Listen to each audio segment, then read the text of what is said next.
راجہ عمر دراز اور روشا جو فی الحال برف والے کے پاس تھی وہ دونوں بھی محفوظ نہ رہتے. ان سب کو بچانے کے لیے ڈیوڈ کے عزائم کو ناکام بنانا ضروری تھا.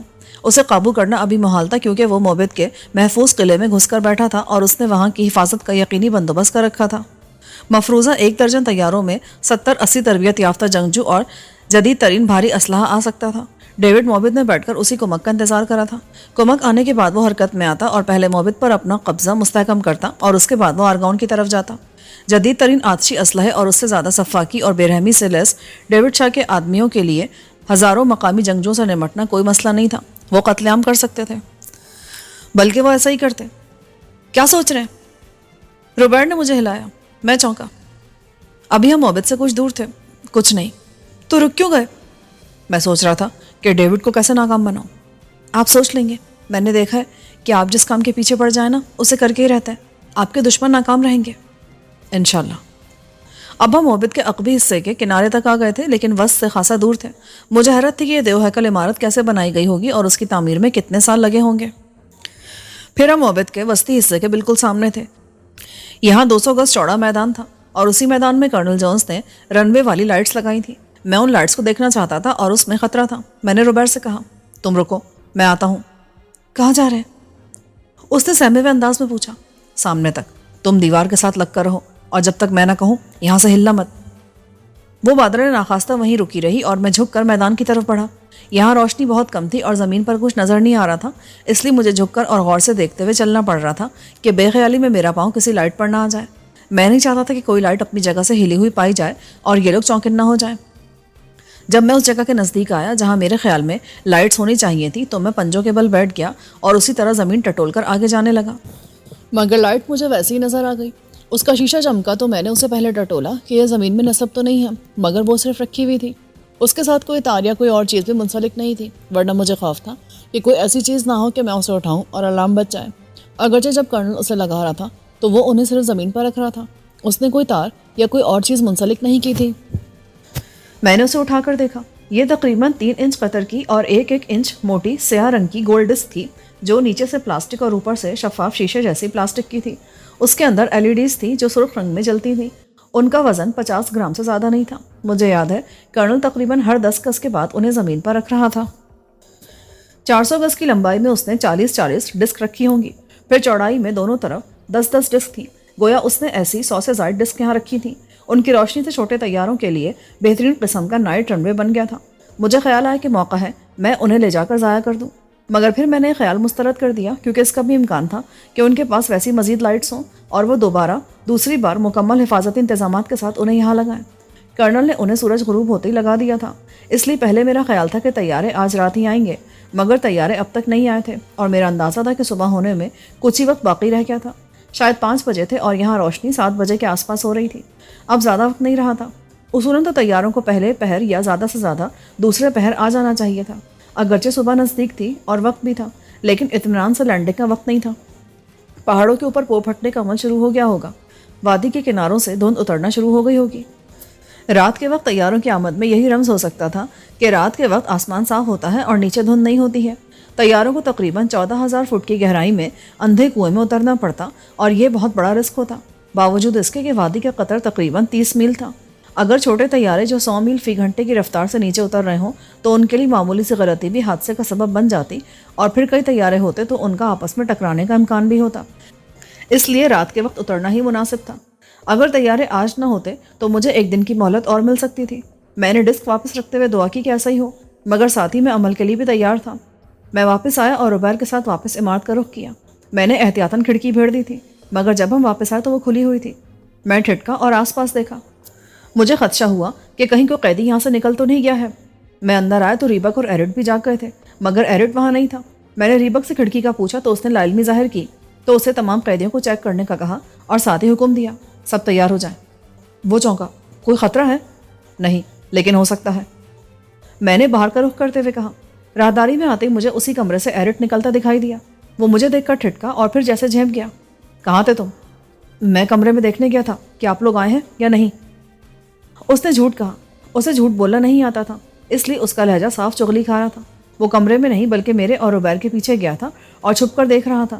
ہماری واپسی اتنی تیزی سے ہوئی کہ اسے اندر آنے کا موقع نہیں ملا اور وہ ہمارے پیچھے آتے ہوئے بے خیالی میں کھڑکی کھلی چھوڑا تھا۔ میں گہری سانس لے کر رہ گیا۔ وہ روبیر کے پیچھے تھا اور روبیر میرے پیچھے تھی۔ میں کسی کے پیچھے نہیں تھا مگر بلا وجہ کی تکون میں پھنسا ہوا تھا۔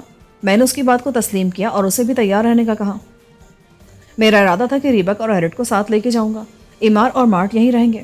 میں فی الحال پجاریوں اور فوجی افسران پر پورا بھروسہ نہیں کر سکتا تھا۔ ریبک چیک کر کے آیا اور اس نے مجھے بتایا کہ قیدی پورے ہیں۔ مجھے معلوم ہوگا تھا کہ کھڑکی کس طرح کھلی رہ گئی، اس لیے میں لاپرواہی سے بولا، شاید میں نے کھلی چھوڑ دی ہوگی۔ ایمار اور مارٹ کو پتہ چلا تو انہوں نے بھی ساتھ چلنے کو کہا، لیکن میں نے انکار کر دیا۔ کسی کا یہاں رہنا ضروری ہے۔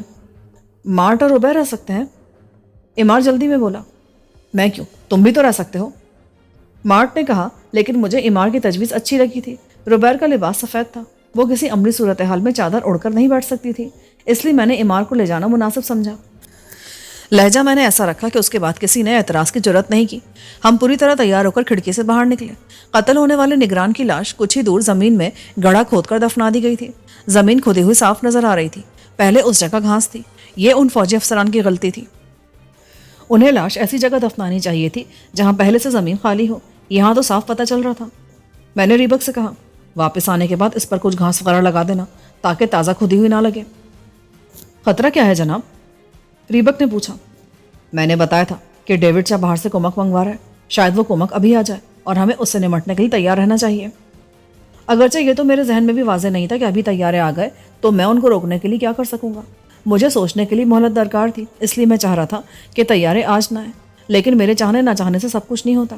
اگر تیارے آ جاتے تو انہیں لینڈنگ سے روکنے کے لیے مجھ سے جو ہوتا میں کر گزرتا۔ اسی سوچ کے ساتھ میں باغ کے عقبی حصے تک آیا اور ہم نے یہاں درختوں کے پیچھے مورچے لگا لیے۔ یہ تو لازمی تھا کہ طیاروں کی آمد سے پہلے ڈیوڈ اپنی پارٹی کے ساتھ باہر آتا۔ طیارے ان کی مدد کے بغیر لینڈ نہیں کر سکتے تھے، اس صورت میں وہ ہمارا نشانہ ہوتے۔ مجھے اپنے ساتھیوں کے حوصلے اور بہادری پر ذرا بھی شک نہ تھا۔ گزشتہ 24 گھنٹے میں انہوں نے جس طرح سے دشمن کو زیر کیا تھا اور میرا ساتھ دیا تھا وہ صرف بے خوف لوگوں کا کام ہی ہو سکتا تھا، مگر دوسری طرف ڈیوڈ اور اس کے ساتھی جدید ترین اسلحے سے لیس تھے۔ میں نے مارٹ سے کہا تھا کہ کسی غیر معمولی صورتحال میں ہمیں متوجہ کرنے کے لیے کھڑکی سے مشل کی مدد سے اشارہ کرے۔ ریبک کی ڈیوٹی تھی کہ وہ عمارت کے عقبی حصے پر بھی نظر رکھے اور اگر کوئی اشارہ نظر آئے تو مجھے خبردار کرے۔ ہمیں باغ میں آئے ہوئے آدھا گھنٹہ ہوا تھا اور اوپر آسمان پر ستارے غائب ہو گئے تھے۔ وادی کے اوپری حصے میں دھند چھانا شروع ہو گئی تھی اور مشکل سے آدھے گھنٹے میں یہ دھند نیچے تک پہنچ جاتی۔ اچانک ریبک بولا، جناب، عمارت کی طرف سے اشارہ مل رہا ہے۔ میں نے دیکھا کہ کھڑکی سے مشل نکلی ہوئی تھی اور وہ لہرا رہی تھی۔ میں نے ان سب کو اسی جگہ رکنے کو کہا اور خود تیزی سے عمارت تک آیا۔ اشارہ کرنے والی روبیر تھی اور خاصی بےتاب تھی۔ وہ مجھے دیکھتی بولی، سامنے والے حصے میں کچھ لوگ باہر آئے ہیں۔ میں کھڑکی سے اندر گھسا اور روبیر کے ساتھ اوپری منزل کے کمرے میں آیا جس کی کھڑکی عین وسطی باغ اور موبد کے سامنے کھل رہی تھی۔ دفتر کی کھڑکی کے بجائے اب اسے آبزرویشن پوسٹ بنا لیا تھا۔ میں نے دیکھا کہ پجاریوں کے لباس میں کوئی 1 درجن افراد باہر آئے تھے، ان کے ساتھ 1 درجن ہی عورتیں یا لڑکیاں تھیں۔ پجاری ترتیب سے اپنا منہ احرام کی طرف کر کے کھڑے ہو گئے اور خادمائیں ان کے پیچھے تھیں۔ میں نے مارٹ اور روبیر سے پوچھا، یہ کیا کر رہے ہیں؟ مگر وہ دونوں ہی ناواقف تھے۔ بہرحال پجاریوں کے انداز سے لگ رہا تھا کہ وہ کوئی مذہبی رسم ادا کر رہے ہیں جو شاید اسی وقت ادا کی جاتی ہوگی، کیونکہ وہ اس وقت تک ساکت کھڑے رہے جب تک دن کی روشنی نمودار نہیں ہونے لگی تھی۔ صبح کے تقریباً 6 بجے تھے۔ وادی کے اوپر ہمالیہ پر سورج نکل آیا ہوگا مگر یہاں صرف ہلکی سی روشنی ہوئی تھی۔ اس کے ساتھ ہی باغ میں موجود مشلیں بجھائی جانے لگی۔ یہ کام خادمائیں کر رہی تھیں۔ وہ قافلے کی صورت میں چلتی ہوئی ایک مشل تک جاتی اور اسے بجھا کر دوسری مشل کی طرف جاتی۔ وہاں جلنے والی مشلوں کی تعداد 100 کے لگ بھگ تھی اور ان سب کو بجھانے میں شاید آدھے گھنٹے سے زیادہ کا وقت لگتا۔ پجاری اندر جا چکے تھے۔ ان میں سب سے آگے ایک عمر رسیدہ اور کسی قدر دبلا سا آدمی تھا، شاید وہی آئزور تھا۔ روبیر نے بھی اسے نہیں دیکھا تھا، البتہ اس نے تصدیق کی کہ ان میں شامل نہیں ہے۔ میں نے دیکھا کہ خادماؤں نے بالکل سفید رنگ کا حریری سا لبادہ پہنا ہوا تھا جو ان کے جسم کے تناسب پر یوں ڈھلک رہا تھا کہ اگر جسم چھپا رہا تھا تو ساتھ ہی جسمانی ساخت نمایاں بھی کر رہا تھا۔ کمر سے کسی قدر تنگ تھا اور پیروں کے پاس آ کر فراک کی طرح پھیل رہا تھا۔ میں غور کر رہا تھا کہ روبیر بے چین ہو کر بولی، اتنے غور سے کیا دیکھ رہے ہیں؟ میں سوچ رہا ہوں کہ ان خادماؤں نے جیسا لباس پہنا ہوا ہے کہ ایسا یہاں سے مل سکتا ہے؟ مارٹ چوکا، بالکل مل سکتا ہے، لیکن اس کا کریں کہ کیا؟ میں نے روبیر کی طرف دیکھا۔ اگر تمہیں ایسا لبادہ پہنا دیا جائے تو تم ان خاتماؤں جیسی ہو جاؤ گی۔ ہاں، اس نے نہ سمجھنے والے انداز میں کہا، کیا میں اس لباس میں زیادہ اچھی لگوں گی؟ میں نے اصل افادیت واضح کی، اس طرح تم آزادی سے باہر گھوم سکو گی اور موبد میں بھی جا سکو گی۔ ہاں، ایسا ہو سکتا ہے۔ کیا آپ چاہتے کہ میں ایسا کروں؟ میں نہیں چاہتا کہ میں تمہیں خطرے میں بھیجوں، لیکن ہمیں موبد کے اندر کے حالات کا علم ہونا چاہیے۔ ہم سب ایک مقصد کے تحت یہاں ہیں اور اپنی مرضی سے ہیں۔ میری مرضی وہی ہوگی جو آپ کی مرضی ہے۔ اگر تم میری مرضی پوچھو گی تو میں کہوں گا کہ مت جاؤ۔ میں کسی ایسے فرد کو مشکل میں نہیں ڈال سکتا جسے میں اپنا سمجھتا ہوں۔ میں جاؤں گی، روبیر نے فیصلہ کن لہجے میں کہا اور مارٹ کی طرف دیکھا۔ ایسا لباس کہاں ہے؟ یہاں ایک کمرے میں کپڑے ہیں، دکھاؤ مجھے۔ اتنی اجرت مت کرو، اچھی طرح سوچ لو۔ سوچ لیا میں نے، وقت نہیں ہے کیونکہ خادمائیں کچھ دیر میں اندر چلی جائیں گی۔ یہی وقت ہے کہ میں ان میں شامل ہو جاؤں۔ میں ٹھنڈی سانس لے کر رہ گیا۔ روبیر مارٹ کے ساتھ چلی گئی۔ باہر تقریباً آدھی مشعلیں بجھا دی گئی تھیں اور باقی بجھانے کا عمل جاری تھا۔ نہ جانے کیوں خادمائیں یہ کام الگ الگ ہو کر نہیں کر رہی تھیں۔ ان کی تعداد 2 درجن کے لگ بھگ تھی اور الگ الگ وہ یہ کام مشکل سے 3 منٹ میں کر سکتی تھیں، مگر اس طرح باجماعت کام کرنے سے دیر لگ رہی تھی۔ شاید اس لیے کہ اس طرح جب وہ ساری مشعلیں بجھاتی تو دن کی روشنی اتنی ضرور ہو جاتی کہ آس پاس صاف نظر آنے لگتا۔ اب اس کا امکان باقی نہیں رہا تھا کہ طیارے یہاں آئیں کیونکہ دھند تیزی سے نیچے اتر رہی تھی۔ کسی حد تک اوپر کا منظر دھندلا گیا تھا۔ میں نے سوچا اور واپس آ کر کھڑکی سے ریبک کو واپسی کا اشارہ کیا۔ وہ سب چند منٹ میں اندر آ گئے۔ میں نے انہیں روبیر کے جانے کے بارے میں بتایا تو ایرٹ فکر مند ہو گیا۔ یہ ٹھیک نہیں ہوگا جناب، اسے وہاں بہت سے لوگ جانتے ہیں، شامین بھی وہی ہیں۔ تم ٹھیک کہہ رہے ہو، لیکن ہمیں خطرہ تو مول لینا ہی ہے۔ روبیر کو خطرہ مول لینے کی ضرورت نہیں ہے، اس کے لیے ہم ہیں نا۔ ایرٹ کا لہجہ کسی قدر تیز ہو گیا۔ ریبک نے اس کی طرف دیکھا۔ مگر جو کام روبیر کر سکتی ہے وہ میں یا تم نہیں کر سکتے۔ ہمیں موبد کے اندرونی حالات کا علم ہونا چاہیے۔ میں نے کہا، ویسے میں نے روبیر کو خود فیصلہ کرنے کو کہا ہے اور وہ رضاکارانہ طور پر جا رہی ہے۔ آپ کے چاہنے پر وہ آنکھ بند کر کے آگ میں بھی چھلانگ لگا دے گی، آپ اسے روک سکتے ہیں۔ ایرٹ نے کہا، وہ فیصلہ کر چکی ہے اور میرا نہیں خیال کہ میں اسے حکم دوں گا تو وہ رک جائے گی۔ شہباز ٹھیک کہہ رہے ہیں، روبیر کمرے میں آتے ہوئے بولی۔ اس نے خادماؤں جیسا حریری لبادہ پہن لیا تھا۔ یہ ریشم جیسا نرم اور ڈھلک جانے والا کپڑا تھا، اس لیے ڈھیلا ہونے کے باوجود اس میں روبیر کا جسم نمایاں ہو رہا تھا۔ یہ ہماری جنگ ہے، لیکن ایرٹ نے کہنا چاہا، لیکن کچھ نہیں، میں فیصلہ کر چکی ہوں اور میں ضرور جاؤں گی۔ وہاں تمہارے لیے خطرہ ہے، اگر تمہیں پہچان لیا گیا تو کچھ بھی نہیں، وہ مجھے سزائے موت نہیں دیں گے۔ وہ سمجھیں گے کہ میں فرار ہو کر وہاں آئی ہوں، پھر مجھے دوبارہ یہیں بھجوا دیا جائے گا اور نگرانوں کو جھاڑ پڑے گی۔ یہ ٹھیک کہہ رہی ہے، یہ بھی تو ممکن ہے کہ اسے ہمارا جاسوس سمجھ کر اس پر تشدد کیا جائے۔ ایرٹ کی مزاحمت جاری تھی۔ میں نے محسوس کیا کہ اب میں نے فیصلہ نہیں کیا تو میری حیثیت اور ساکھ متاثر ہوگی۔ میں نے کہا، ایرٹ تم جذباتی ہو رہے ہو، اس وقت صرف روبیر نہیں، ہم سب اور پوری وادی خطرے میں ہے۔ بچیں گے تو سب بچیں گے، ورنہ سب مارے جائیں گے۔ ایسے موقع پر ہر ایک کو اپنا کردار ادا کرنا چاہیے، نہ کہ کسی دوسرے کو اس کے فرض ادا کرنے سے روکا جائے۔ ایرٹ ہونٹ کاٹنے لگا اور پھر سر جھکا کر کمرے سے چلا گیا۔ سب خاموش تھے اور یہ خاموشی بوجھل لگ رہی تھی۔ میں نے اسے توڑتے ہوئے روبیر سے کہا، سامنے سے جانا مناسب نہیں ہوگا، میں پیچھے کھڑکی سے نکلوں گی۔ اس نے کہا۔ مارٹ جو کھڑکی سے باہر جھانک رہا تھا وہ بولا، اب وہ اسی طرف آ رہی ہیں۔ خادماؤں نے باغ کی بیشتر مشعلیں بجھا دی تھیں اور اب اس عمارت کے سامنے اور کسی قدر دائیں طرف موجود مشعلیں باقی رہ گئی تھیں۔ میں روبیر کے ساتھ تھا۔ ہم کھڑکی سے باہر آئے اور گھوم کر عمارت کے دائیں پہلو پر پہنچ گئے۔ یہاں فی الحال تاریکی تھی، ذرا آگے پھولدار پودوں کا ایک تختہ تھا۔ ہم جھکے ہوئے اس تک آئے اور اس کی آڑ میں بیٹھ گئے۔ یہاں سے روش کوئی 10 قدم کے فاصلے پر تھی اور 15 یا 20 فٹ چوڑی روش کے پار باغ شروع ہو رہا تھا۔ روبیر کو یہ 20-25 مشکل قدم طے کرنا تھے۔ ایک بار وہ باغ میں داخل ہو جاتی تو پھر آسانی سے خادماؤں میں شامل ہو جاتی۔ وہ اس وقت عمارت کے سامنے سے مشعلیں بجھاتی اس طرف آ رہی تھیں۔ مشکل سے 10-12 مشعلیں رہ گئی تھیں۔ روبیر جو میرے ساتھ بیٹھی تھی، اچانک اس نے گھوم کر اپنی باہیں میرے گلے میں ڈال دیں۔ میں شاید اسے دھکیل دیتا مگر اس کی آنکھوں میں موجود آنسوؤں نے مجھے روک دیا۔ وہ رو رہی تھی۔ مجھے معلوم ہے مجھے کبھی آپ سے محبت نہیں ملے گی، آپ کبھی مجھے اپنی محبوبہ کا درجہ نہیں دیں گے، مگر مجھے آپ سے محبت ہے روبیر۔ میں نے کچھ کہنا چاہا مگر اس نے میرے ہونٹوں پر ہاتھ رکھ دیا۔ کچھ مت کہیں، کہیں کوئی وضاحت مت دیں، میں سمجھتی ہوں قصوروار آپ نہیں میں ہوں، آپ مجھے یاد رکھیں گے نا؟ میں تمہیں کبھی نہیں بھول سکوں گا، بس یہی چاہتی ہوں میں آپ سے۔ اس سے پہلے کہ میں اسے روکتا یا کچھ کہتا، وہ اچانک اٹھ کر سبق قدموں سے باغ کی طرف بڑھ گئی۔ اس نے ہوا کے جھونکے کی طرح روش پار کی اور میں اس صرف دعا کر کے رہ گیا کہ اگر ڈیوڈ کا نگرانی کا نظام یہاں تک رسائی رکھتا بھی تھا تو اس وقت وہ اسے نہ دیکھ سکے۔ خادمائیں مشعلیں بجھاتی اسی طرف آ رہی تھیں۔ انہوں نے روبیر کو باغ میں داخل ہوتے نہیں دیکھا تھا۔ روبیر نے اجلت کی تھی، شاید وہ جذباتی ہو رہی تھی اور مزید میرے پاس نہیں رکنا چاہتی تھی۔ چند منٹ بعد خادماؤں نے آخری مشعل بھی بجھائی تو اس کے بعد وہ بکھر گئیں۔ یہ وقت روبیر کے لیے زیادہ موزوں تھا کہ وہ ان میں شامل ہو جاتی۔ بہرحال وہ جا چکی تھی۔ خادمائیں کچھ دیر باغ میں چہل قدمی اور آپس میں چہلے کرتی رہیں۔ روبیر کے اضافے کو انہیں پتہ ہی نہیں چلا۔ ان میں کچھ ٹولیوں کی صورت میں تھی اور کچھ الگ تھی۔ ٹولیوں والی آپس میں ہنس بول رہی تھیں اور بظاہر ان پر حالات کا کوئی اثر نظر نہیں آ رہا تھا، شاید اس لیے کہ ان کے آقا پجاری ہوں یا کوئی اور، انہیں بہر صورت ان کی خدمت کرنا تھی۔ پھر وہ اندر جانے لگی۔ ان کے درمیان روبیر کو دیکھ لینا مشکل تھا کیونکہ وہ سب ایک جیسے لباس میں ایک جیسی لگ رہی تھیں۔ پھر وہ سب سمٹ کر موبت کے داخلی دروازے کے اندر چلی گئیں۔ روبیر کے لیے یہ مناسب تھا کہ وہ ہجوم کے درمیان میں رہے۔ روشنی تیز ہو رہی تھی اور مناسب یہی تھا کہ اب میں اندر چلا جاؤں، ممکن ہے خادموں کے بعد یہاں کوئی اور نکل آئے۔ میں لیٹے لیٹے پیچھے سرکا اور عمارت کی آڑ میں آ کر اٹھا، کھڑکی سے اندر آیا۔ وہ سب اوپری کمرے میں تھے، ان کے چہرے اداس تھے، خاص طور سے ایرٹ زیادہ اداس تھا۔ میں نے انہیں تسلی دی، روبیر محفوظ رہے گی۔ ریبک بولا، میں نے نائرس سے معلوم کیا ہے، شام کے وقت یہی خادمہ مشعلیں جلائیں گی، تب تک روبیر اندر کے حالات جان لے گی اور اسی طرح واپس آ جائے گی۔ یہ سن کر ایرٹ کے چہرے پر ذرا رونق آئی۔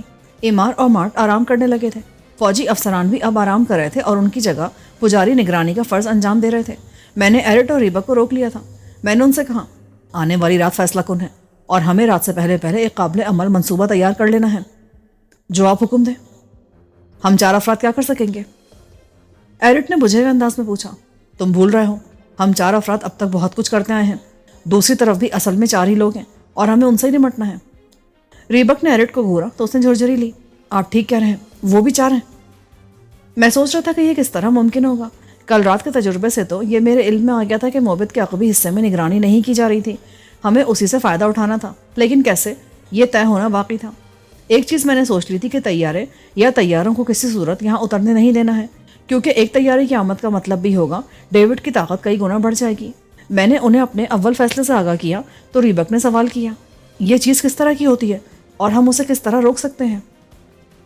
میں نے پہلے زبانی اور پھر ایک خالی کمرے کی دیوار پر سفید چوک نما پتھر سے طیارے کی تصویر بنا کر انہیں دکھائی، پھر اس کے مختلف حصوں کے بارے میں وضاحت کرنے لگا کہ وہ کیا کام کرتے تھے۔ ان کے لیے یہ دیو مالائی شے تھی، مگر میں نے واضح کیا کہ اس میں کچھ بھی دیو مالائی نہیں ہے، یہ وادی میں بننے والے مختلف استعمال کی چیزوں کی طرح ایک مکمل انسانی تخلیق ہے اور اس کے پیچھے منطق کام کرتی ہے۔ وہ اس کی رفتار کا اندازہ نہیں کر پا رہے تھے کیونکہ یہاں پرندے کم تھے اور جو تھے وہ اتنی تیزی سے نہیں اڑتے تھے، کچھ تو سرے سے اڑتے ہی نہیں تھے۔ یہ جتنی مضبوط ہوتی ہیں اتنی آسانی سے تباہ بھی ہو سکتی ہیں، کیونکہ اس کی پرواز اور زمین پر اترنا سب توازن کا کام ہے۔ جیسے تم لوگ کسی پتلی سی لکڑی پر چلنے کی کوشش کرو تو توازن رکھنا پڑتا ہے، اس کی رفتار کی وجہ سے حادثہ پیش آنے کی صورت میں تباہی اور اس میں سوار افراد کی ہلاکت تقریباً یقینی ہوتی ہے۔ ایرٹ نے کہا، اگر ہم کو ایسا بندوبست کریں کہ یہ زمین پر نہ اترنے پائے تو؟ بالکل، یہی کرنا ہے ہمیں۔ ڈیوڈ اور اس کے ساتھیوں کے خاتمے سے زیادہ ضروری یہ کام ہے۔ ایک بار وہ ناکام ہو جائے تو اس کے حوصلے خود پست ہو جائیں گے اور تب ہم اس پر قابو پانے کی کوشش کر سکتے ہیں۔ ریبک نے کہا، میں سمجھ گیا، اصل کام باہر سے مدد آنا روکنا ہے۔ میرے ساتھی رفتہ رفتہ معاملے کی نزاکت سے باخبر ہو رہے تھے۔ موقع سے فائدہ اٹھا کر میں نے انہیں آتشی ہتھیاروں اور بم کی ساخت کے بارے میں بتایا کہ یہ کس طرح کام کرتے اور نقصان پہنچاتے ہیں۔ وہ حیران رہ گئے کیونکہ دونوں چیزوں کی منطق بہت آسان اور سمجھ میں آنے والی تھی۔ البتہ وہ بارودی مواد کی نوعیت نہیں سمجھ سکے تھے، مگر وہ یہ سمجھ گئے تھے کہ ہمارے ہتھیار اور حفاظتی انتظامات ان کے خلاف بیکار تھے۔ میں اب سوچ میں مصروف تھا۔ ان لوگوں سے بات کرتے اور طیارے کے بارے میں بتاتے ہوئے ایک خیال میرے ذہن میں آیا تھا۔ رن وے ناکارہ کرنے کا آسان طریقہ تو یہ تھا کہ کسی طرح لائٹس آن نہ ہونے دی جائیں، مگر مسئلہ وہی تھا کہ یہ ریموٹ سے آن ہونے والی لائٹس تھیں، اور اگر میں وہ لائٹس اٹھا لیتا یا تباہ کر دیتا تب بھی اس کا امکان تھا کہ ان کے پاس اضافی لائٹیں ہوں۔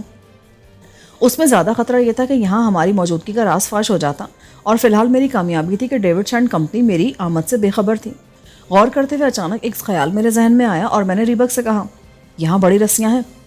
بالکل ہے جناب، کیا لے کر آؤں؟ ہاں لے آؤ، جتنی بھی ہیں سب لے آؤ۔ ریبک ایمار کے ساتھ گیا اور کچھ دیر کے بعد رسیوں کے کئی بنڈل لے آیا۔ میں نے ایک بنڈل لے کر دیکھا، اس میں شاید 200 فٹ رسی تھی، باقی بنڈل اس سے چھوٹے تھے۔ رسی 1.25 انچ موٹی اور متعدد چھوٹی ڈوریوں کو بانٹ کر بنائی گئی تھی۔ یہ اتنی مضبوط تھی کہ ہرن جیسا طاقتور جانور بھی اسے نہیں توڑ سکتا تھا۔ رسی سفیدی مائل سرمئی رنگ کی تھی۔ میں نے پوچھا، یہاں سیاہ رنگ ہوگا؟ یہ لازمی چاہیے، کوئی ایسی چیز مل جائے جس سے رسی کا رنگ سیاہ ہو جائے۔ میں معلوم کرتا ہوں، ریبک بولا اور کمرے سے نکل گیا۔ ایرٹ متجسس تھا، اس نے پوچھا، آپ کرنا کیا چاہتے ہیں؟ تم نے کہا تھا نا کہ کچھ ایسا کرنا چاہیے کہ طیارے زمین پر نہ اترنے پائیں، میں اسی کی کوشش کرنے جا رہا ہوں۔ ریبک کچھ دیر کے بعد آیا۔ وہ بولا، یہاں ان لوگوں کے پاس وہ سفوف ہے جسے پانی میں گھول کر بالوں میں لگاتے ہیں تو سفید بالوں کا رنگ سیاہ ہو جاتا ہے، وہی لے آؤ، بلکہ رسیاں لے جاؤ اور سفوف کا محلول بنا کر اس میں ڈبو دو۔ جب رنگ اچھی طرح چڑھ جائیں تو رسیاں نکال کر کہیں لٹکا دینا تاکہ پانی نکل جائے۔ یہ کام جتنی جلدی ہو جائے اتنا اچھا ہے۔ ریبک اور ایمار رسی کے بنڈل لے کر چلے گئے۔ ایرٹ اور مارٹ عمارت کا چکر لگانے چلے گئے۔ میں نے کھڑکی کی جھری سے باہر جھانکا جہاں روشنی تقریباً مکمل ہو گئی تھی اور موبت کے سامنے والا باغ اور احاطہ صاف دکھائی دے رہا تھا، مگر اب وہاں کوئی نہ تھا۔ جیسا کہ نائرس نے بتایا تھا کہ دن میں عمارت کے لوگ باہر جا سکتے تھے، یعنی دن میں خودکار گن بند کر دی جاتی تھی۔ نائرس نے کو حد نہیں بتائی تھی، اس کا مطلب تھا کہ دن میں جانے والے ہر جگہ جا سکتے تھے۔ میں سوچ رہا تھا کہ اتنے بڑے کنبے کو خوراک کیسے دی جائے۔ ویسے یہاں خوراک کا اچھا خاصا ذخیرہ تھا اور پکانے کی جگہ بھی تھی، مگر پکاتا کون؟ میں نے کچھ دیر کے بعد ایرٹ کو بلایا اور اس سے کہا کہ وہ قیدیوں میں سے معلوم کرے کہ کھانا کون بنا سکتا ہے۔ 2-3 آدمی باہر نکالو جو سب کے لیے کچھ بنائے۔ ایرٹ چلا گیا۔ میں روبیر کے بارے میں سوچنے لگا۔ پجاریوں سے زیادہ مجھے چالاکی کی امید نہیں تھی، مگر وہاں ڈیوڈ جیسا شاطر اور مکار آدمی موجود تھا جو اپنے سائے سے بھڑکنے والا تھا۔ جب اسے پتہ چلتا کہ روبیر اصل میں مجھ سے متعلق ہے تو وہ اصل بات اگلوانے کے لیے اس پر کسی بھی قسم کا تشدد کر سکتا تھا۔ وہ بہرحال ایک نازک لڑکی تھی، وہ تکلیف ایک حد تک ہی برداشت کر سکتی تھی، اس کے بعد اس کے لیے زبان بند رکھنا مشکل ہو جاتا۔ جیسے جیسے میں اس بارے میں سوچ رہا تھا میرے اندر اضطراب کی لہریں سے اٹھنے لگی تھی اور مجھے لگ رہا تھا کہ میں نے اسے موبت میں جانے کا کہہ کر غلطی کی ہے۔ دیکھا جائے تو موبت میں کوئی ایسی چیز نہیں تھی جس کے بارے میں میرا جاننا ضروری ہوتا۔ میں جانتا تھا کہ وہاں ڈیوڈ ہے، اس کے ساتھی ہیں اور وہ کن ہتھیاروں سے مسلح ہیں، ان کے عزائم کیا ہیں، یہ سب کچھ میں جان چکا تھا، مگر میں نے اس خیال کو جھٹک دیا۔ جاسوسی کا مسلمہ اصول ہے کہ دشمن کے بارے میں وہ جاننے کی کوشش کرو جو آپ نہیں جانتے، اور یقیناً میں ڈیوڈ شنٹ کمپنی کے بارے میں سب نہیں جانتا تھا۔ ان کی بہت سی باتیں مجھ سے چھپی ہوئی تھیں اور ممکن ہے روبیر وہاں کو ایسی بات جان لیتی جو ہمارے کام آتی اور ڈیوڈ کو شکست ہو جاتی۔ میں نے دل ہی دل میں دعا کی کہ ایسا ہی ہو، وہ کامیاب لوٹ آئے تاکہ میں اپنے ساتھیوں کے سامنے بھی سرخرو ہوں جو سوچ سکتے تھے کہ میں نے روبیر کو اپنے مفاد کے لیے استعمال کیا تھا۔ اس دوران میں جبکہ ایمار اور ریبک رسی سیاہ کر رہے تھے، ایرٹ نے چند خادم تلاش کر لیے تھے جو کھانا بنانے کے ماہر تھے۔ اب وہ باورچی خانے میں سب کے لیے ناشتہ تیار کر رہے تھے۔ ناشتے اور کھانے کے بارے میں یہی فیصلہ ہوا تھا کہ وہ قیدیوں کو ان کے کمروں میں دیا جائے گا۔ یہ سب عام افراد تھے، اس کے باوجود ہم محتاط رہنا چاہتے تھے۔ اگر ان میں سے کوئی یہاں سے نکلنے میں کامیاب ہو جاتا تو ہمارا سارا منصوبہ چوپٹ ہو جاتا اور ساتھ ہی ہماری سلامتی بھی خطرے میں پڑ جاتی۔ میں صبح ہونے سے پہلے ہی کھا پی چکا تھا، مگر جب ناشتہ تیار ہوا تو میں نے ناشتہ کر لینے میں حرج بھی نہ سمجھا۔ آرام اور کھانے کا ہر موقع غنیمت تھا کہ اس کے بعد حالات نہ جانے کیا رخ اختیار کریں۔ میں مسلسل کھڑکی سے موبت کی نگرانی کر رہا تھا اور اس کے لیے بالکل تیار تھا کہ اگر اس طرف سے کوئی آیا تو ہم نائرس کو آگے کر دیں گے، مگر فی الحال اس طرف سے کوئی آتا دکھائی نہیں دے رہا تھا، بلکہ نہ ہی آتا تو ہمارے لیے اچھا تھا۔ 2 گھنٹے بعد میں نے نگرانی کے لیے ایرٹ کو لگایا۔ میں نے عمارت کا چکر لگایا اور ریبک کی کارگزاری دیکھی جس نے واش روم میں ایک بڑے سے مٹی کے ٹب میں وہ محلول بنایا تھا جو بالوں کو سیاہ کرتا ہے، مگر اس وقت یہ رسی کو سیاہ کرا تھا۔ ابھی تک رسی محلول میں بھیگ رہی تھی۔ میں نے اس کا معائنہ کیا تو مجھے لگا رسی بالکل سیاہ ہو گئی تھی۔ کچھ دیر میں اسے خشک کرنے کے لیے عقبی سمت گچھا بنا کر کسی درخت سے لٹکا دیا جاتا تو چند گھنٹوں میں اس کا سارا پانی نکل جاتا۔ انہیں جوڑنا ہوگا۔ رسی خشک ہوئی تو میں نے ریبک سے کہا اور کھلی رسی کا بنڈل بنانے لگا۔ جب میں نے بنڈل بنا لیا تو ریبک نے دوسری رسی کا سرا اس سے گرا لگا کر جوڑ دیا۔ میں نے اسے بھی بنڈل میں شامل کیا۔ تیسری رسی جوڑنے کے بعد بنڈل خاصا بڑا اور وزنی ہو گیا تھا۔ میں نے اسے شانے پر لادا اور ریبک کے ساتھ اس درخت کی طرف بڑھا جس سے رسی باندھنی تھی، لیکن عمارت کے کنارے تک آ کر میں نے پہلے ریبک کو آگے روانہ کیا کہ وہ دیکھے اگر کوئی موبت کے پہلو کی طرف آئے تو مجھے خبردار کرے۔ ریبک نے ایسی جگہ پوزیشن سنبھال لی جہاں وہ خود کو چھپا کر آنے والوں کو دیکھ سکتا تھا۔ پھر اس نے مجھے اشارہ کیا تو میں درخت کی طرف بڑھا۔ میرا خیال تھا کہ شام کے 5 بج رہے تھے کیونکہ شام کا سا وقت ہو رہا تھا اور روشنی میں تیزی ختم ہو رہی تھی۔ جو جگہ اندر یا سائے میں تھی وہاں ہلکا سا اندھیرا چھا رہا تھا۔ میں جھک کر دوڑتا ہوا درخت کے پاس پہنچا اور اس کے قریب ہی ایک جھاڑی نما پودے کی آڑ میں بیٹھ گیا۔ یہاں سے موبت کی طرف سے آنے والا راستہ دکھائی دے رہا تھا۔ احرام کی عظیم و شان عمارت یہاں سے بہت واضح تھی، بلکہ عین سر پر محسوس ہو رہی تھی، حالانکہ اس درخت سے اس کا فاصلہ کم سے کم 100 گز تھا۔ آڑ میں ہو کر میں نے اشارے سے ریبک کو بلایا تو وہ واپس عمارت کی آڑ میں ہوا اور پھر دوڑتا ہوا میری طرف آیا۔ میں نے اس سے کہا، رسی کو درخت کی بلند ترین شاخ پر باندھنا جو مضبوط بھی ہو، کیونکہ رسی کو لگنے والا جھٹکا بہت شدید ہوگا۔ اگر رسی شاخ سے نکل گئی یا شاخ ہی ٹوٹ گئی تو شاید اترنے والے طیاروں کو نقصان نہ ہو۔ ریبک نے سر ہلایا اور درخت پر چڑھ گیا۔ یہ درخت کم سے کم 40-45 فٹ اونچا تھا۔ ہم رسی کو جتنا بلند باندھتے طیارے کا اسے ٹکرانے کا اتنا ہی زیادہ امکان ہوتا۔ اگرچہ دوسری طرف اگر ہم رسی کو فصیل کے سرے پر بھی باندھتے تب بھی یہ بلندی 30 فٹ سے زیادہ نہیں ہوتی کیونکہ دیوار اتنی ہی بلند تھی۔ ریبک نے رسی کا سرا مجھ سے لیا اور اسے کھینچتا ہوا اوپر چڑھنے لگا۔ کوئی 30 فٹ پر جا کر اس نے درخت کی شاخوں کا جائزہ لیا اور مزید اوپر جانے لگا۔ مزید 5 یا 6 فٹ اوپر جا کر اس نے رسی ایک مضبوط شاخ پر باندھی۔ یہ تنے کا تقسیم ہو جانے والا حصہ تھا جو بدستور خاصا موٹا اور مضبوط تھا۔ پھر اس نے میری طرف دیکھا تو میں نے اشارے سے کہا کہ اس نے ٹھیک کام کیا ہے۔ اس دوران میں تاریکی میرے اندازے سے زیادہ تیزی سے چھانے لگی تھی۔ شاید اوپر موسم اچھا نہیں تھا اور بادل تھے جنہوں نے سورج کی روشنی پہلے ہی روک دی تھی، اور اس وجہ سے نیچے وادی میں بھی وقت سے پہلے روشنی کم ہونے لگی تھی۔ میں سوچ رہا تھا کہ اگر اوپر موسم خراب ہے تو شاید طیاروں کی آج آمد ممکن نہ ہو سکے۔ پروپیلر انجن والے طیارے جیٹ انجن والے طیاروں کے مقابلے میں موسم سے زیادہ متاثر ہوتے ہیں، کیونکہ ان کی پرواز زیادہ تر توازن کے اصول پر ہوتی ہے۔ تیز ہوائیں اور کم یا زیادہ ہوتا ہوائی دباؤ ایسے طیاروں کو زیادہ متاثر کرتا ہے، خاص طور سے پہاڑی علاقے میں جہاں اونچی چوٹیاں خاص طور سے خطرناک ہوتی ہیں۔ اگر طیارے آج نہ آتے تو ہمیں صبح کی روشنی ہونے سے پہلے رسی دوبارہ اتارنی پڑتی، ورنہ دن کی روشنی میں یہ سیاہ رسی صاف دکھائی دیتی۔ بہرحال یہ بات کی بات تھی۔ ریبک نیچے اتر آیا تھا۔ اس نے نیچے آتے ہی ایک چھوٹے درخت کی طرف اشارہ کیا جو اس درخت سے دائیں طرف فصیل کی مخالف سمت کی دیوار سے ذرا دور کھڑا تھا۔ میں اس درخت سے چڑھ کر فصیل تک جا سکتا ہوں، اور اس کے بعد دوسری طرف اتر کر رسی کو کہیں باندھنا ہوگا، کیونکہ یہاں تو کوئی جگہ نظر نہیں آ رہی جہاں رسی باندھی جا سکے۔ دوسری طرف؟ میں فکر مند ہو گیا، یہ خطرناک ہوگا۔ ہاں، مگر اس کے سوا اور کیا طریقہ ہو سکتا ہے رسی باندھنے کا؟ ریبک نے سوال کیا تو میں اس جگہ کا معائنہ کرنے لگا۔ فصیل کے ساتھ ساتھ باغ میں کچھ پودے تھے اور واحد درخت یہی تھا۔ اس کے بعد فصیل کے ساتھ گھاس کا تنکا بھی نہ تھا اور دوسرے سرے تک مٹی کا میدان تھا۔ مجھے بھی سمجھ نہیں آئی کیونکہ فصیل اوپر سے سپاٹ تھی اور اس میں کہیں رسی باندھنے کی گنجائش نہ تھی، نہ ہی اس کے آس پاس ایسی جگہ تھی۔ دوسری طرف یقیناً جھاڑیاں تھیں اور ان میں رسی باندھی جا سکتی تھی، اس لیے ریبک دیوار کے پاس جانے کی بات کر رہا تھا۔ مگر دوسری طرف ہارن اور زہریلے پرندے جیسے دشمن موجود تھے۔ اگر جھاڑیاں تھیں تو ہارن کا خطرہ اتنا نہیں تھا، مگر زہریلے پرندے کا خطرہ پوری طرح تھا۔ میں نے سر ہلایا۔ ہاں، یہاں گنجائش نظر نہیں آ رہی اور فصیل کے پار ہی جا کر باندھنا ہوگا۔ تو آپ مجھ سے متفق ہیں؟ ہاں، لیکن دیوار کے پار تم نہیں بلکہ میں جاؤں گا۔ نہیں، آپ کا جانا ٹھیک نہیں ہوگا۔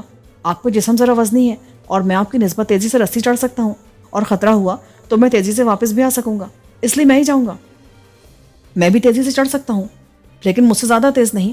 آپ جانتے ہیں میں ان کاموں کا ماہر ہوں۔ پر ریبک، اس میں خطرہ ہے۔ میں اس خطرے کا زیادہ بہتر سامنا کر سکتا ہوں، ریبک نے کہا تو میں نے خود کو لاجواب محسوس کیا۔ اس دوران میں اندھیرا تیزی سے چھا رہا تھا اور ایسا سما ہو رہا تھا جیسے سورج غروب ہونے کے 10 منٹ بعد ہوتا ہے۔ میرے خیال میں یہ حرکت میں آنے کا وقت تھا۔ میں نے ریبک کے پاؤں میں رسی باندھی۔ تم زمین پر رینگتے ہوئے جاؤ گے، میں رسی کھولتا رہوں گا۔ جب تک دیوار کے پاس پہنچ جاؤ تو رسی کھینچنا، جب تک یہ زمین سے نہ اٹھنے لگ جائے۔ ریبک نے سر ہلایا اور رینگتا ہوا فصیل کی طرف جانے لگا۔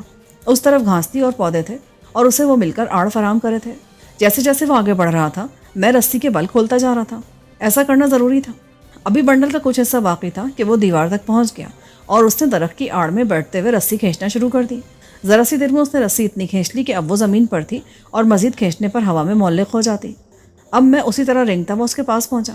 تاریکی اتنی ہو چکی تھی کہ دور کی چیز صاف نظر نہیں آ رہی تھی۔ ریبک نے کہا، اس سے پہلے کہ اندھیرا مکمل ہو ہمیں ایک کام کر لینا چاہیے۔ رسی اچھی خاصی تھی۔ میں نے اس کا چھوٹا ٹکڑا نکال دیا، تب بھی اتنی تھی کہ کئی گز اضافی ہو رہی تھی۔ ریبک درخت پر تھا، وہاں سے دیوار پر چڑھا، مگر اس نے اٹھنے کی کوشش نہ کی بلکہ لیٹا رہا۔ میں نے اس کی طرف رسی اچھالی اور اسے مضبوطی سے پکڑ لیا۔ ریبک آرام سے دوسری طرف اتر گیا۔ چند لمحوں بعد رسی کھینچنے لگی۔ ریبک نے کوئی ایسی جگہ تلاش کر لی تھی جہاں رسی کو مضبوطی سے باندھا جا سکتا تھا۔ میں سوچ رہا تھا کہ مجھے یا کسی کو فصیل پر ہونا چاہیے تھا کہ ریبک پر کوئی مشکلات ہم اس کی مدد کر سکیں، مگر اب تو وہ اتر چکا تھا۔ 1 منٹ سے پہلے اس نے رسی کو دوسری طرف کھینچ لیا تھا اور وہ درخت سے فصیل تک اس طرح تن گئی تھی کہ اس میں بہت معمولی سے لٹکاؤ نظر آ رہا تھا۔ ریبک نے رسی باندھی اور پھر وہ اسی کے سہارے چڑھ کر اوپر آیا اور درخت کے سہارے نیچے اتر گیا۔ میں نے اتنی مضبوطی سے باندھی ہے کہ یہ ٹوٹ سکتی ہے لیکن کھل نہیں سکتی تھی، اور نہ ہی جھاڑی کا تنا ٹوٹ سکتا ہے، وہ بولا۔ تاریکی خاصی بڑھ چکی تھی اور رسی اسی وقت نظر آتی جب کوئی بالکل پاس آ کر دیکھتا یا پھر تیز روشنی والی مشل میں خاص طور سے اوپر سے دیکھتا تو کسی کو رسی نظر آتی۔ ہم دونوں واپس عمارت کی طرف آئے تو یہاں مشلیں روشن ہو چکی تھیں، مگر موبد کے سامنے والے باغ میں تاریکی تھی اور ابھی تک اندر سے خاتمہ برآمد نہیں ہوئی تھی جو مشلیں روشن کرتی۔ مارٹ اور ایرٹ دفتر والے کمرے میں تھے اور کھڑکی سے باہر جھانک رہے تھے۔ کچھ دیر کے بعد مارٹ نے اطلاع دی، وہ باہر آ گئی ہیں۔ یہ سنتے ہی میں بھی تیزی سے کھڑکی کے پاس آیا۔ خادماؤں کا ایک مشل بردار ہجوم تھا جو باہر باغ اور روشوں پر کھمبوں سے لگی مشلیں روشن کرا تھا۔ جس طرح وہ اجتماعی طور پر مشلیں بجھا رہی تھیں اسی طرح انہوں نے ایک ساتھ مل کر مشلوں کو جلانا شروع کر دیا۔ ان کی تعداد حسب معمول 2 درجن کے لگ بھگ تھی اور اتنی عورتوں میں روبیر کو تلاش کرنا آسان کام نہیں تھا۔ ہم سب دھڑکتے دل کے ساتھ دیکھ رہے تھے۔ خادمائیں رفتہ رفتہ مشلیں جلاتی ہماری طرف والی عمارت کی طرف آنے لگی۔ میرا خیال تھا کہ روبیر ان سے اسی وقت الگ ہو کر ہماری طرف آئے گی، مگر خادمائیں آئیں اور انہوں نے اس طرف کی ساری مشعلیں بھی جلا دی، پر ان میں سے کوئی الگ نہ ہوئی اور وہ واپس موبت کی طرف مڑ کر جانے لگی۔ یہ کیا، روبیر باہر نہیں آئی؟ مارٹ نے کہا۔ اسی لمحے اندر سے ایک لکڑی سے بنی ہاتھ گاڑی نکلی جسے ایک پجاری چلا رہا تھا، اور گاڑی پر سفید لبادہ اور اس پر جا بجا سرخ رنگ نمایاں تھا۔ لبادے میں نسوانی وجود بھی اتنی دور سے صاف نظر آ رہا تھا اور وہ وجود بالکل ساکت تھا۔ میں، مارٹ، ریبک اور ایرٹ دم بخود یہ منظر دیکھ رہے تھے۔ پجاری ہاتھ گاڑی چلاتا ہوا مخالف سمت میں قید خانے والی عمارت کی طرف جا رہا تھا۔ ریبک نے ڈوبتے لہجے میں ہماری سوچوں کو زبان دی۔ کیا یہ روبیر؟ نہیں، میں نے کہا اور مڑ کر ایرٹ کو دیکھنا چاہا، مگر وہ کمرے میں نہیں تھا۔ ریبک جو کھڑکی سے باہر دیکھ رہا تھا، اس کے منہ سے نکلا، ایرٹ؟ میں جھپٹ کر آیا تو ایرٹ مجھے باغ میں دکھائی دیا۔ وہ موبت کی طرف بڑھ رہا تھا۔ وہ اتنا آگے جا چکا تھا کہ ہم اسے آواز بھی نہیں دے سکتے تھے۔ ابھی وہ باغ کے وسط میں تھا۔ اسی لمحے موبت سے چند افراد برآمد ہوئے اور ہماری طرف آنے لگے۔ ان میں کرنل اور باسو نمایاں تھے۔